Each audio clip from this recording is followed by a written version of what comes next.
السلام علیکم ورحمۃ اللہ وبرکاتہ۔ اعوذ باللہ من الشیطان الرجیم، بسم اللہ الرحمن الرحیم۔ الحمد للہ رب العالمین، والصلاة والسلام علی خاتم المرسلین۔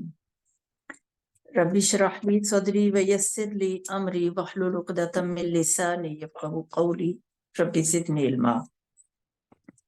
سورۃ النصر، اور یہ سورت جو ہے ابھی تلاوت کی گئی، 3 اس کی آیات ہیں۔ اس کا ترجمہ ہے کہ جب اللہ کی مدد آ جائے اور فتح نصیب ہو جائے، اور اے نبی صلی اللہ علیہ وسلم تم دیکھ لو کہ لوگ فوج در فوج اللہ کے دین میں داخل ہو رہے ہیں، تو اپنے رب کی حمد کے ساتھ اس کی تسبیح کرو اور اس سے مغفرت کی دعا مانگو، بے شک وہ بڑا توبہ قبول کرنے والا ہے۔ یہ اس کا ترجمہ تھا۔ اب ہم اس کے نام اور اس کے زمانہ نزول اور باقی جو اس کی تفصیلات ہیں اس کے حوالے سے دیکھتے ہیں۔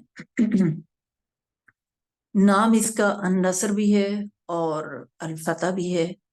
دونوں نام ہے اور دونوں ہی پہلی آیت کے اندر موجود ہیں۔ یہ مدنی صورت ہے، اور اس کے حوالے سے جو اس کا وقت نزول ہے اس میں اگرچہ ہمارے جو مفسرین ہیں ان کے درمیان اختلاف بھی پایا جاتا ہے، کیونکہ ایک روایت حضرت عبداللہ بن عمر سے ہے اور باقی روایات جو ہیں زیادہ تر حضرت عبداللہ بن عباس اور پھر دیگر لوگوں سے مروی ہیں۔ حضرت عبداللہ بن عمر سے جو مروی روایت ہیں ان کے مطابق یہ سورت فتح مکہ کے موقع پر نازل ہوئی، اور دیگر جو حضرت عبداللہ بن عباس اور باقی یہ حضرت سرہ بنت نبہان ہیں، تو ان سے جو مروی روایات ہیں ان سے پتہ چلتا ہے کہ یہ حجۃ الوداع کے موقع پر نازل ہوئی۔ تو حضرت عبداللہ بن عباس رضی اللہ تعالیٰ عنہ اس کا بیان ہے کہ یہ قرآن مجید کی آخری سورت ہے، یعنی اس کے بعد کوئی سورت مکمل شکل میں نازل نہیں ہوئی۔ اس کا مطلب یہ ہے کہ آیات کی شکل میں تو کچھ نازل ہوئی، لیکن مکمل سورت جو ہے وہ اس کے بعد پھر کوئی اور نازل نہ ہوئی۔ حضرت عبداللہ بن عمر کی روایت ہے کہ یہ سورت حجۃ الوداع کے موقع پر ایام تشریق کے دوران بمقام منی نازل ہوئی، اور اس کے بعد حضور صلی اللہ علیہ وسلم نے اپنی اونٹنی پر سوار ہو کر اپنا مشہور خطبہ ارشاد فرمایا۔ یہ ترمذی کی روایت ہے۔ تو اسی طریقے سے حضرت سرہ بنت نبہان کی روایت ہے کہ حضور صلی اللہ علیہ وسلم کا وہ خطبہ جو نقل بھی کیا گیا ہے اور جو آپ نے اس موقع پر ارشاد فرمایا تھا، تو وہ خود کہتی ہیں، وہ بیان کرتی ہیں کہ آپ نے جو فرمایا وہ یہ کہ میں نے حجۃ الوداع میں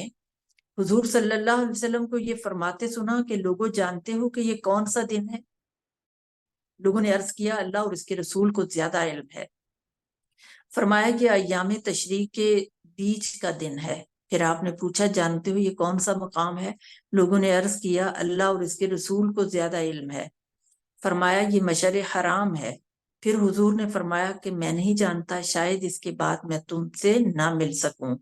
خبردار تمہارے خون اور تمہاری عزتیں ایک دوسرے پر اسی طرح حرام ہیں جس طرح یہ دن اور یہ مقام حرام ہے، یہاں تک کہ تم اپنے رب کے سامنے حاضر ہو اور وہ تم سے تمہارے اعمال کے بارے میں سوال کرے۔ سنو یہ بات تم سے قریب والا دور والے تک پہنچا دے۔ سنو کیا میں نے تمہیں پہنچا دیا؟ اس کے بعد جب ہم لوگ مدینہ واپس ہوئے تو کچھ زیادہ دن نہ گزرے تھے کہ حضور صلی اللہ علیہ وسلم کا انتقال ہو گیا۔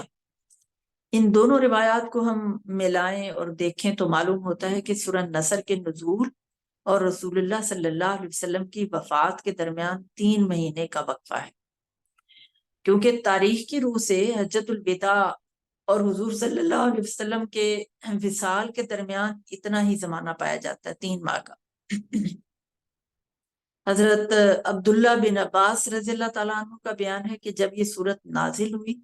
تو حضور صلی اللہ علیہ وسلم نے فرمایا کہ مجھے میری وفات کی خبر دے دی گئی ہے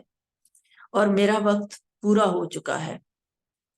دوسری روایات جو حضرت عبداللہ بن عباس سے ہی منقول ہوئی ہیں ان میں بیان کیا گیا کہ اس سورت کے نزول سے حضور نے یہ سمجھ لیا تھا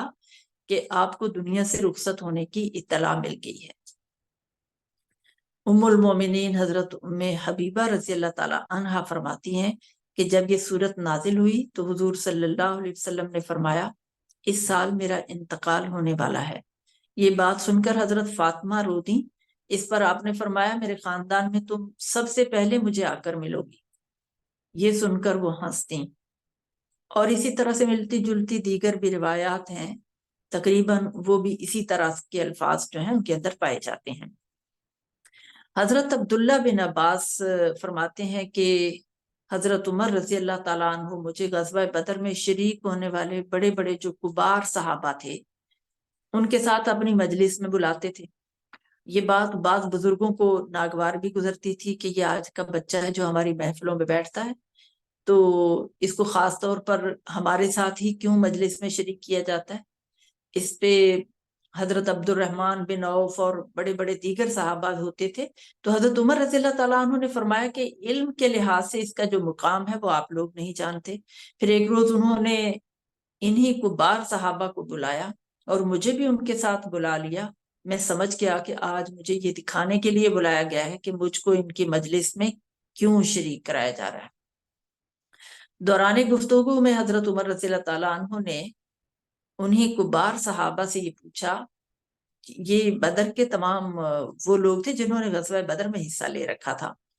کہ آپ حضرات اذا جاء نصر اللہ والفتح کے بارے میں کیا کہتی ہیں؟ بعض نے کہا کہ اس میں ہمیں حکم دیا گیا ہے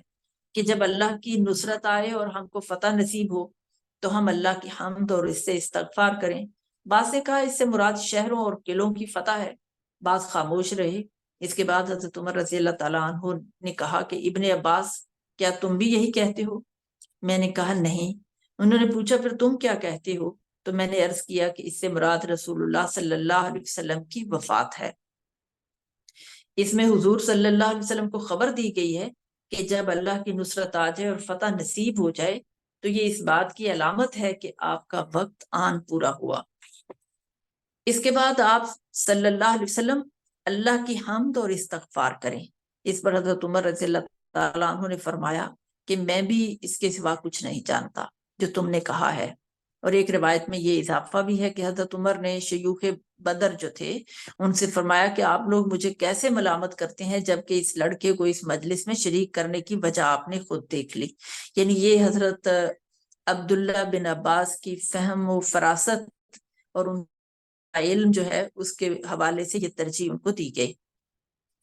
یہ تمام روایات جو اس کے وقت نزول کے حوالے سے ہیں وہ میں نے بیان کر دی۔ اب اس کے بعد اس سورت کا موضوع اور مضامین ہے کہ اس سورت کے اندر وہ خاص مضمون کیا ہے جس کے لیے یہ مختصر اور جامع شکل میں نازل ہوئی۔ اس سورت میں اللہ تعالیٰ نے رسول اللہ صلی اللہ علیہ وسلم کو یہ بتا دیا تھا کہ جب عرب میں اسلام کی فتح مکمل ہو جائے اور لوگ اللہ کے دین میں فوج در فوج داخل ہونے لگیں تو اس کے معنی یہ ہیں کہ وہ کام مکمل ہو گیا جس کے لیے آپ دنیا میں بھیجے گئے تھے۔ اس کے بعد آپ کو حکم دیا گیا کہ آپ اللہ کی حمد اور اس کی تسبیح کرنے میں مشغول ہو جائیں کہ اس کے فضل سے آپ اتنا بڑا کام انجام دینے میں کامیاب ہوئے، اور اس سے دعا کریں کہ اس خدمت کی انجام دہی میں جو بھول چوک یا کوتاہی بھی آپ سے ہوئی ہے وہ اسے معاف کر دے۔ اس مقام پر ایک عام آدمی جو ہے وہ غور کر کے دیکھ سکتا ہے کہ ایک نبی اور ایک عام دنیاوی رہنما کے درمیان کتنا بڑا فرق ہے۔ دنیاوی رہنما تو اگر اپنی زندگی میں ہی کوئی بڑا انقلاب یا کوئی کامیابی دیکھتا ہے تو اس کے لیے وہ کیا کرتا ہے کہ جشن مناتا ہے، اپنی قیادت پر فخر کرتا ہے، جو کچھ ہو سکتا ہے تکبر کے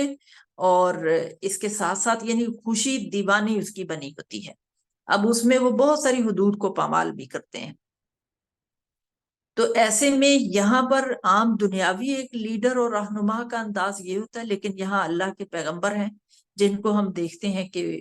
ایک صرف 23 سال کا عرصہ، بہت مختصر عرصہ ہے، 23 ایئرس، ایک بہت مختصر مدت میں، اور اتنا بڑا انقلاب ہے کہ لوگوں کے عقائد، ان کے افکار، ان کی عادات، ان کے اخلاق، تمدن اور تہذیب، معاشرت، معیشت، سیاست اور پھر اسی طریقے سے جنگوں اور غزوات کے حوالے سے جتنی بھی تفصیلی ہدایات تھیں، اس سب کچھ کے لیے آپ نے بالکل جو پہلے روایات چلی آ رہی تھی ان سب کو بدل ڈالا، اور جہالت اور جاہلیت میں ڈوبی ہوئی قوم کو اس قابل بنا دیا کہ وہ دنیا کی امامت کرنے کے قابل بنائے، اور پوری دنیا کو انہوں نے مسخر کر دیا۔ یہ اتنا بڑا کارنامہ تھا کہ اگر کسی کے ہاتھوں یہ انجام پاتا تو وہ تو جشن مناتا، لیکن یہاں اللہ کے رسول ہیں اور اللہ کی حمد اور تسبیح اور اس کی مغفرت کی دعا کرنے کا حکم جو ہے وہ دیا گیا ہے، اور وہ پوری عاجزی کے ساتھ اس حکم کی تکمیل میں لگ بھی گئے کہ اللہ رب العالمین کا یہ حکم ہے۔ تو اس کے حوالے سے کچھ روایات بھی موجود ہیں کہ اس کے بعد نبی صلی اللہ علیہ وسلم کا معمول کیا ہوتا تھا۔ حضرت عائشہ رضی اللہ تعالیٰ عنہ فرماتی ہیں کہ رسول اللہ صلی اللہ علیہ وسلم اپنی وفات سے پہلے سبحانک اللہم و بحمدک استغفرک و اتوب الیک، یہ کلمات بہت کثرت کے ساتھ پڑھا کرتے تھے، اور سبحان اللہ و بحمدہ استغفر اللہ و اتوب الیہ یہ الفاظ بھی پڑھتے تھے۔ تو یہ ان کی معمول بن چکا تھا اور بہت کثرت کے ساتھ پڑھا کرتے تھے، اور یہاں یہ بھی فرمایا کہ میرے لیے یہ ایک علامت مقرر کر دی گئی ہے کہ جب میں اسے دیکھوں تو یہ الفاظ کہوں، اور وہ یہ ہے کہ اذا جاء نصر اللہ والفتح، یہ آپ صلی اللہ علیہ وسلم کا فرمان ہے۔ اسی سے ملتی جلتی روایات حضرت عائشہ کا مزید جو بیان ہے وہ یہ کہ آپ رکوع اور سجود میں بکثرت یہ الفاظ کہا کرتے تھے، سبحانک اللہم و بحمدک اللہم اغفر لی، یعنی سجدوں کی حالت میں بھی اور رکوع کے اندر بھی۔ یہ قرآن کی یعنی سورہ نصر کی تعویل بھی تھی جو آپ صلی اللہ علیہ وسلم نے فرمائی تھی۔ تو حضرت ام سلمہ ام المومنین ہیں، وہ بھی فرماتی ہیں کہ رسول اللہ صلی اللہ علیہ وسلم کی زبان مبارک پر آپ کے آخری زمانہ حیات میں اٹھتے بیٹھتے اور آتے جاتے جو الفاظ جاری رہتے تھے وہ یہ تھے کہ سبحان اللہ و بحمدہ۔ وہ کہتی ہیں کہ ایک روز میں نے پوچھ لیا کہ یا رسول اللہ صلی اللہ علیہ وسلم آپ کثرت سے یہ ذکر کیوں کرتے رہتے ہیں؟ فرمایا مجھے اس کا حکم دیا گیا ہے، پھر آپ نے یہ سورت پڑھی۔ اسی طرح حضرت عبداللہ بن مسعود رضی اللہ تعالیٰ عنہ روایت کرتے ہیں کہ جب یہ سورت نازل ہوئی تو رسول اللہ صلی اللہ علیہ وسلم کثرت سے یہ ذکر فرماتے رہتے، سبحانک اللہم و بحمدک اللہم اغفر لی، سبحانک ربنا و بحمدک اللہم اغفر لی انک انت التواب الغفور۔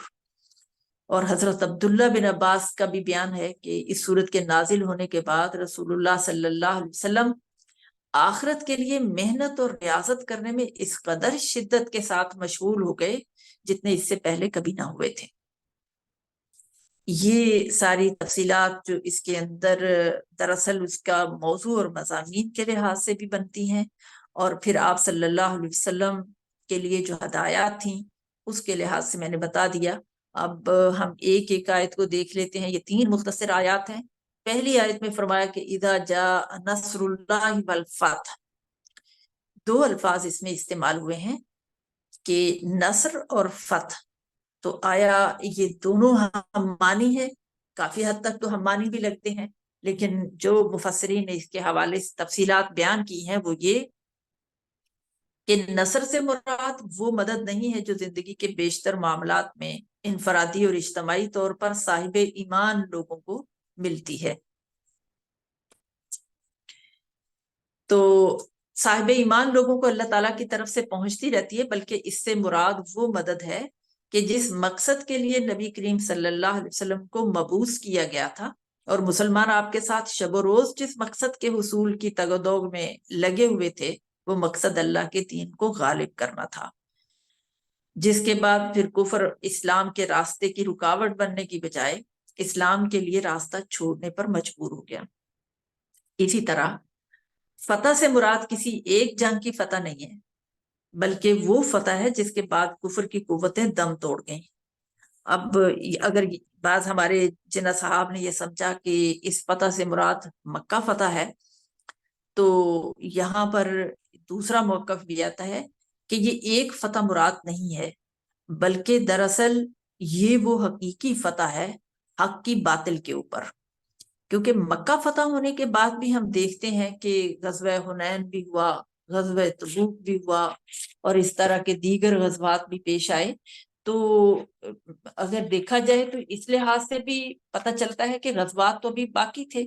لیکن بعض اہل علم کی یہ رائے ہے کہ اگر ہم دیکھیں غزوہ طائف اور حنین وغیرہ جو بعد میں ہوئے، تو یہ دراصل بجھتے ہوئے دیے کی آخری لو تھی، جس کے بعد اس کا تیل جو ہے وہ بالکل ختم ہو گیا تھا. اور یہ درخت وہ تھا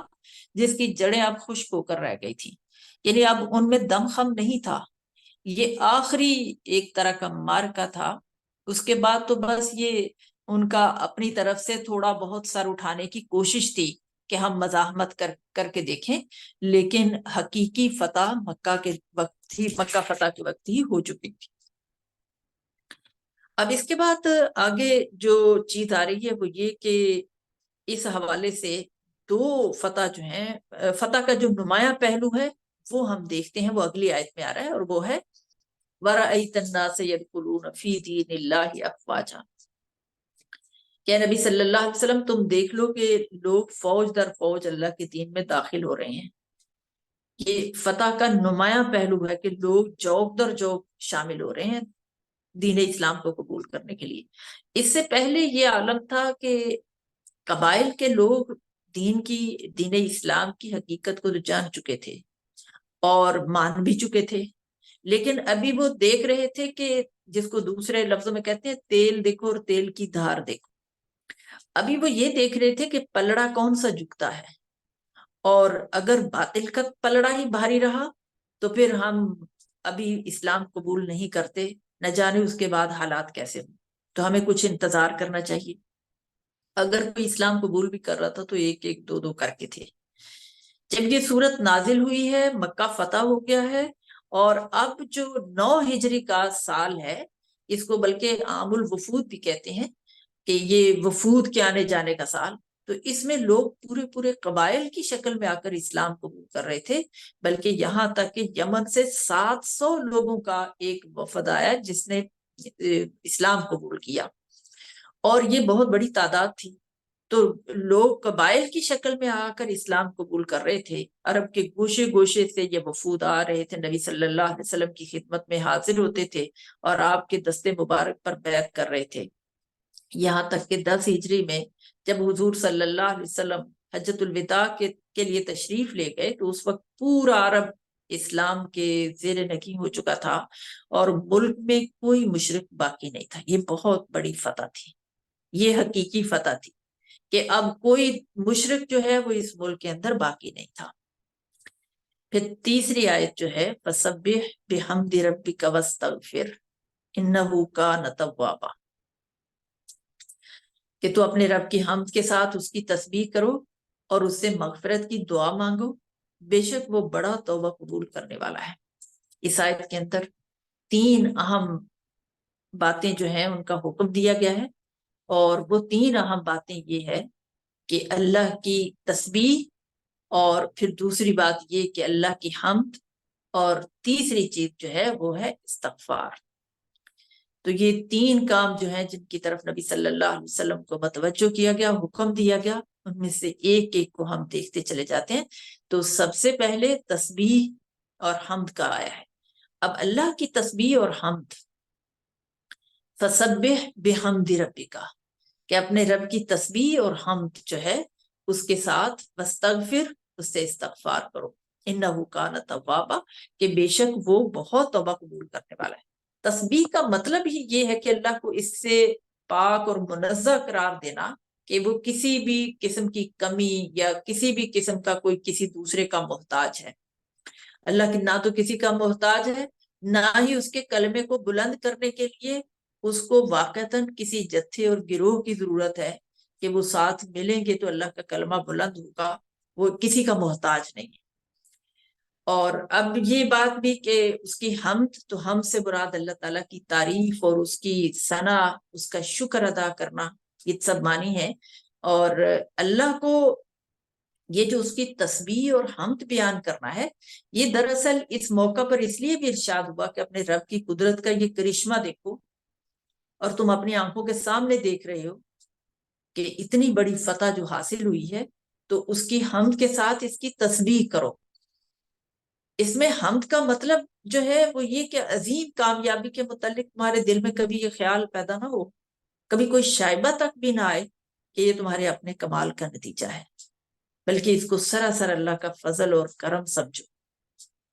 اللہ نے اپنی مہربانی سے اتنی بڑی فتح سے ہمکنار کیا ہے، لہٰذا اس پہ شکر ادا کرو،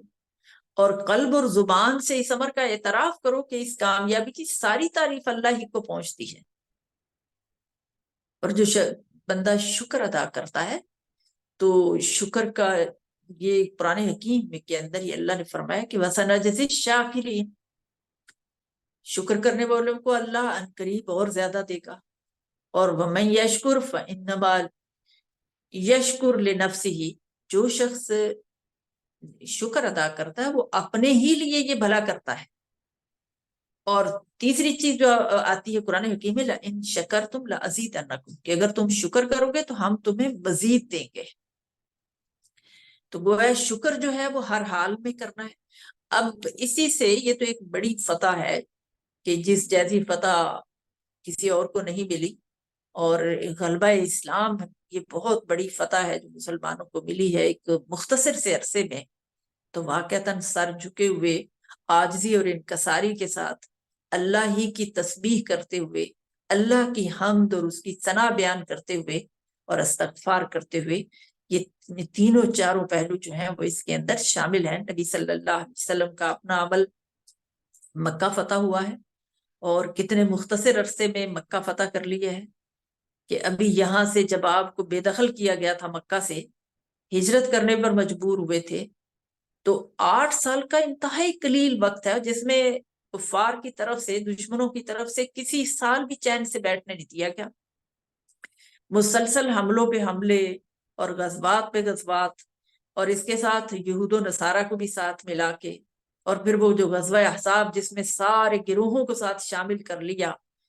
اور اس طرح سے یکبارگی حملہ کہ مسلمانوں کو شکست فاش سے دوچار کریں تاکہ ان کا دم خم باقی نہ رہے، اور اللہ کی مدد اس وقت بھی۔ اور آج 8 ہجری میں نبی صلی اللہ علیہ وسلم مکہ فتح کر رہے ہیں، اس حال میں کہ جو روایات ملتی ہیں تاریخ کے اندر کہ آپ جس اونٹنی کے اوپر سوار تھے، اس اونٹنی کے اوپر آپ کا سر جو ہے وہ سینے کے ساتھ لگا ہوا تھا، یعنی سر جھکا ہوا تھا، اللہ کے شکر، اس کی سپاس گزاری میں، اس کی حمد و ثنا کرتے ہوئے، اور آنکھوں سے آنسو جاری تھے۔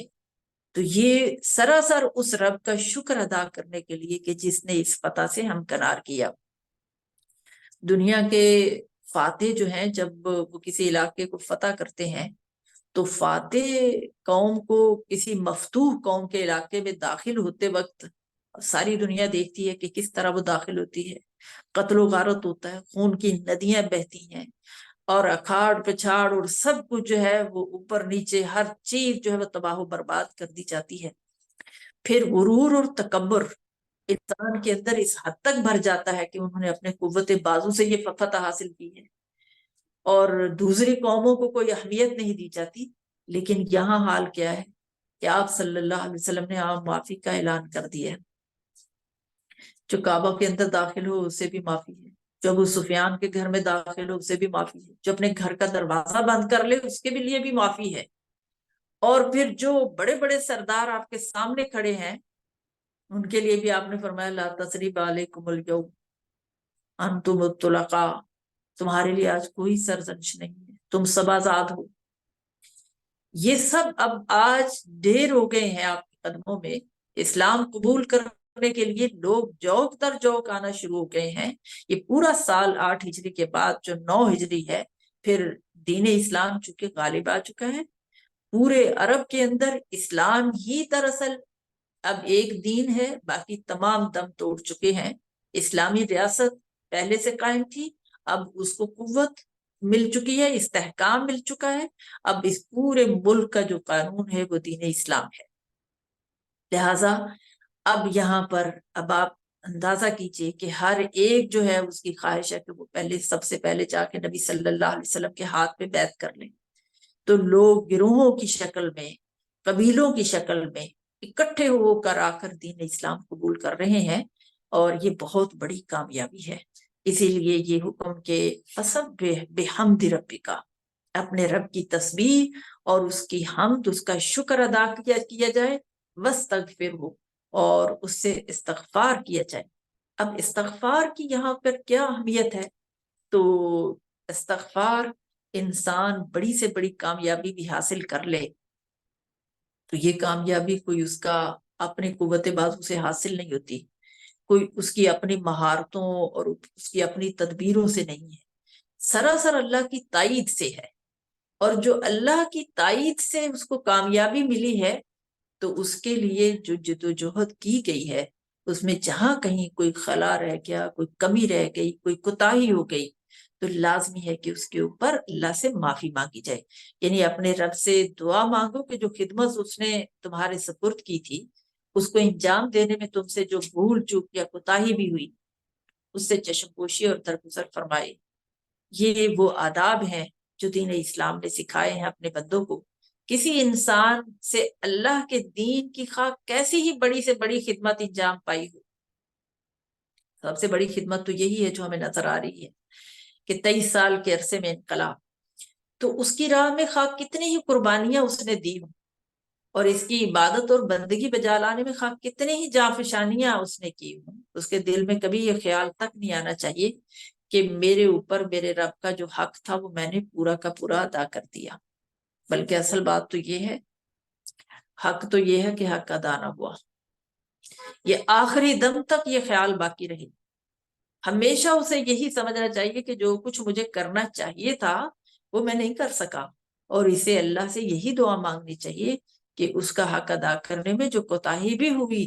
اس پہ وہ درگزر فرما دے، اور یہ حقیر سی جو خدمت اللہ کے دین کی ہے اس کو قبول فرما لے۔ یہ وہ ادب ہے جو رسول اللہ صلی اللہ علیہ وسلم کو سکھایا گیا، جن سے بڑھ کر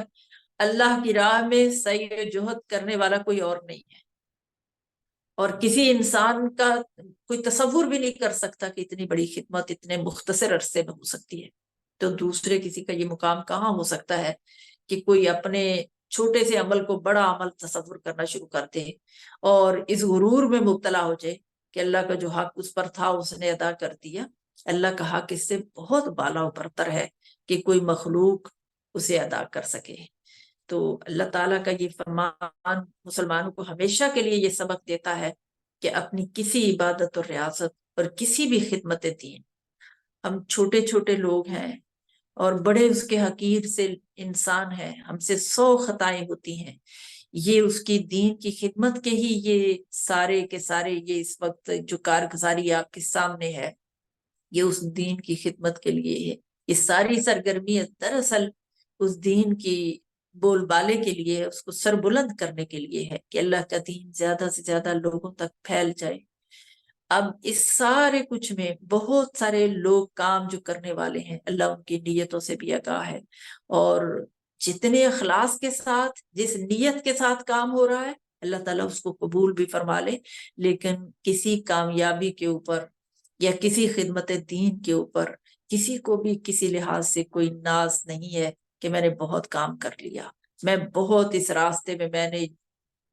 جدوجہد کی ہے اور بڑی میں نے اس کے لیے جان مار لی ہے، میں نے تو سارا کچھ کر لیا ہے۔ کچھ بھی نہیں، ابھی تو ہم کچھ کر ہی نہیں پائے ہیں، یہ تو انتہائی چھوٹی سی اور حقیر سی ایک خدمت ہے جو ہم اس وقت کر پائے ہیں، اور پورا دین پورا قرآن جو ہے وہ ابھی باقی ہے، اس کو سمجھنا، اس کو سمجھانا اور ایک ایک لفظ کی گہرائی تک پہنچنا شاید ہم تو اتنا کر بھی نہیں پائے، اور بہت کام ابھی باقی ہے، سمندر باقی ہے، ایک قطرہ قطرے کا بھی کچھ حصہ جو ہے وہ ہمارے ہاتھ آیا ہے، تو ہمیں پتہ چلتا ہے کہ کس قدر اللہ کا دین جو ہے وہ ہمارے لیے باعث رحمت ہے، ہمارے اس دنیا کے لیے بھی اور اخروی آخرت کے لیے بھی۔ اللہ تعالیٰ نے یہ کتنا بڑا فیض اور کتنا بڑا فضل ہے جو ہمارے اوپر فرمایا، آج ہم اس دین کو سمجھیں اور اس کو دنیا کے اندر پھیلائیں کہ اتنی دنیا ترس رہی ہے کہ بھلائی اور خیر کی بات جو ہے وہ ان تک پہنچے اور اس کے مطابق ان کا عمل درست ہو سکے، دنیا پیاسی ہے۔ پیاسوں تک اس پانی کو، اس رحمت کو پہنچانا ہم سب کے ذمے ہے۔ آپ صلی اللہ علیہ وسلم نے آخری خطبہ حجۃ الوداع کے موقع پر یہی بات فرمائی تھی، بلغوا انی ولو کان آیا۔ ہمارا فرض ہے کہ ایک بات بھی اگر اس دین کی پتہ چل جاتی ہے تو اس کو لوگوں تک آگے پہنچانا ہے، اور درد دل کے ساتھ، خلوص دل کے ساتھ لوگوں تک پہنچانا ہے، تاکہ اللہ کے دین کی بات ہر ایک تک پہنچے۔ اس کو اپنے تک محدود نہیں رکھنا ہے۔ یہ وہ روشنی ہے کہ اس سے بہت سارے دیے اور جل سکیں۔ جہالت اور جہالت کے اندھیرے اس وقت بہت زیادہ ہیں، ان جہالتوں کو اور ان اندھیروں کو چھٹ جانا ہے انشاءاللہ العزیز۔ جال حق وزہق الباطل ان الباطل کان زہوقا۔ حق آ گیا ہے اور باطل مٹ گیا ہے، اور باطل مٹ جانے کے لیے ہی ہے۔ تو انشاءاللہ العزیز اس کار خیر کو بھی ہم جاری رکھیں گے، اور جتنی بھی کوششیں ہو رہی ہیں ان سب کوششوں کو اللہ تعالیٰ قبول فرمائے، اور دنیا و آخرت کی ساری بھلائیاں ہمیں عطا کر دے۔ وآخر دعوانا ان الحمد للہ رب العالمین۔ السلام علیکم ورحمۃ اللہ وبرکاتہ۔ سبحانک اللہم وبحمدک، نشہد ان لا الہ الا انت، نستغفرک ونتوب الیک۔